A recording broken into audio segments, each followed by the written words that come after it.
what does the concept or the term secularism actually refer to? Does it refer to disestablishment of religion? Does it refer to atheism? Does it refer to anti-clericalism? Does it refer to the robust and complete separation of religion and politics, or more narrowly, simply the separation of the institutions of religion from the institutions of the state? Does it refer to, the equality of the state toward all religions, etc.? So we need some clarity on the concept of secularism, and I encourage the panel to be precise in what they mean. And the reason why there's a confusion and debate over what the term means is my second point. There is not one history of secularism. People often forget this. They think that their definition of secularism is the only one and that everyone else is subscribing to that definition. And I tried to sensitize the audience to the fact that there are multiple histories of secularism, both within the Western tradition and within the non-Western world. And then the third critical point that I tried to make, and I think this is really central to the confusion that exists on the topic of secularism across the Islam-West divide, is that when we in the West think of the term secular or secularism, we associate it with a set of positive attributes.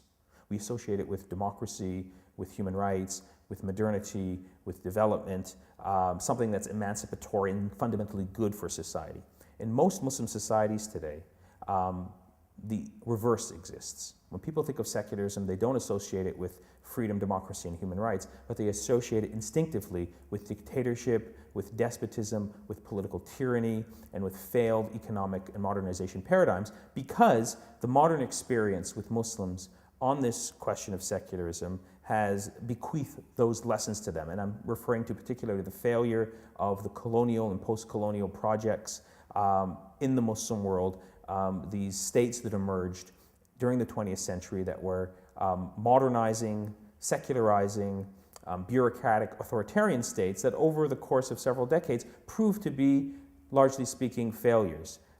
They couldn't provide raising a greater standard of living, better life for their citizens, but also politically they became dictatorships, and there's many of them that I can think of. The Shah of Iran, amplified this. Saddam Hussein, across the Arab world, pick almost any country you want, it falls into this category. And even the case of Turkey, although I argue Turkey is a unique case, even Kemalist Turkish secularism had its victims.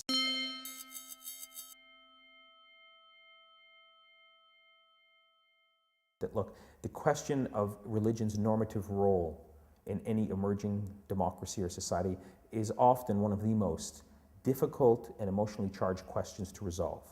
And it doesn't happen overnight. It's an ongoing process. It took the West several hundreds of years to work itself out. And then I ended by saying the Muslim world is just beginning on this journey to debate and to try and resolve how much religion they want in their political system, and to do it in a way that is based on an emerging consensus, a democratic negotiation and bargaining. Turkey is fundamentally much further ahead than the rest of the Muslim world, but it's the beginning of the journey, and it's important to sort of appreciate this.